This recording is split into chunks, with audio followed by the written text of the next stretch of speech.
Launching का दिन है और हम सबों ने यह निर्णय लिया है कि भाजपा है तो भरोसा है।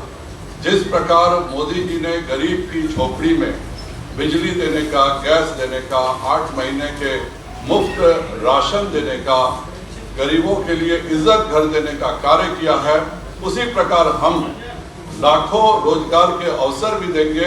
इस कैंपेन की शुरुआत आज हम कर रहे हैं और इसके बाद लगातार हम इसकी चर्चा भी करेंगे और क्या भारतीय जनता पार्टी करने जा रही है यह भी आप सबों को बताएंगे।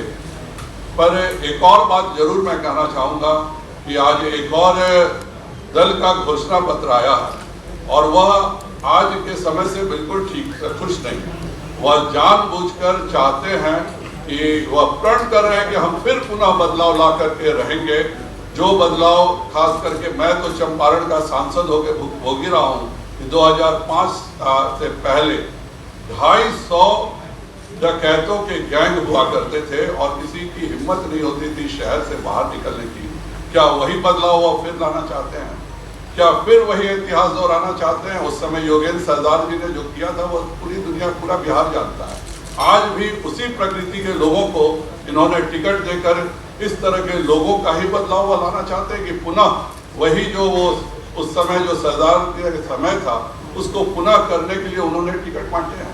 क्या आज वो वही बदलाव लाना चाहते हैं जो उन्होंने हमारे सबसे प्रमुख यादव नेता बिहार के, उसका दानापुर में जो हत्या हुई थी और आज उनकी पत्नी विधायक है, हत्यारों को क्या वापस लाने का बदलाव वो चाहते हैं?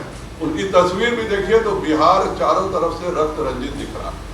चारों तरफ उन्होंने जानबूझकर लाल निशान चारों तरफ बनाया हुआ है कि यह रक्त रंजित बिहार के बदलाव को पुनः लाना चाहते हैं। तो मैं यही कहूँगा कि मोदी है, भरोसा है, भाजपा है तो भरोसा है, विकास भारतीय जनता पार्टी ही कर सकती है और आज उसी के कैंपेन की लॉन्चिंग है। आप सबको बहुत बहुत धन्यवाद। प्रचार में लड़ाई जनता दल यूनाइटेड और भारतीय जनता पार्टी का जो एक 15 साल से बिहार को आगे बढ़ाने वाला संकल्पित गठबंधन है, वहीं दूसरी तरफ राष्ट्रीय जनता दल, कांग्रेस और मार्क्सवादी लेनिनिस्ट पार्टी का एक अपवित्र गठबंधन है। मैं ये शब्द प्रयोग इसलिए कर रहा हूं कि जब 1 साल पहले हम महागठबंधन की तस्वीर को देखते थे और उस तस्वीर को अगर आप देखेंगे तो जीतन राम मांझी जी वहां थे। उनको लगा कि कांग्रेस ने और आरजेडी ने उनके नेतृत्व को, पार्टी को धोखा देने का काम किया और मांझी जी आज भाजपा जदयू के गठबंधन के साथ। उसके बाद उपेंद्र कुशवाहा जी बोले उनको धोखा मिला, आज वो अपने अस्तित्व की लड़ाई लड़ रहे हैं। धोखा इन्होंने दिया। उसके बाद आप ही के सामने अति पिछड़ा समाज के नेता और उनकी पार्टी मुकेश सहनी जी ने कहा कि आरजेडी ने उनके पीठ पर खंजर घोंपने का काम किया। उनको भी सम्मान भाजपा जदयू के गठबंधन ने दिया।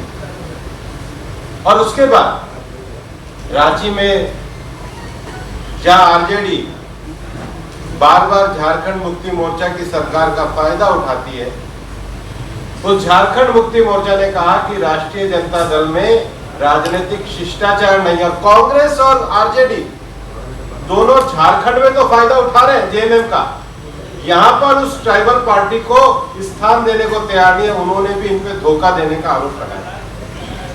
जो बिहार की राजनीति में 4 दलों को 1 साल के अंदर ही धोखा दे, ऐसा अपवित्र गठबंधन क्या बिहार की जनता का विश्वास हासिल कर सकता है? मेरा दूसरा प्रश्न है और मैं बहुत सोच समझ के कह रहा हूं कि आरजेडी का जो कमजोर नेतृत्व है, तेजस्वी जी,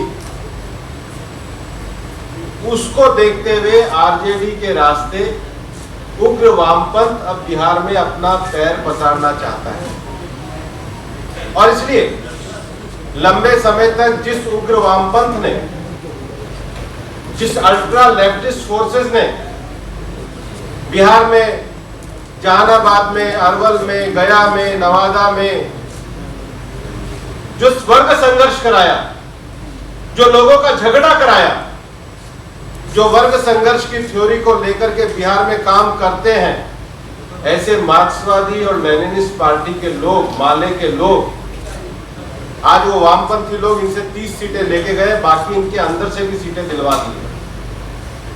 बिहार 15 सालों में भारतीय जनता पार्टी और जनता दल यूनाइटेड के गठबंधन के कारण शांति और लोकतंत्र के जिस रास्ते पर चला है, 2000 में बिहार में चुनाव हुआ करते थे, 300 साढ़े 300 लोग मरा करते थे।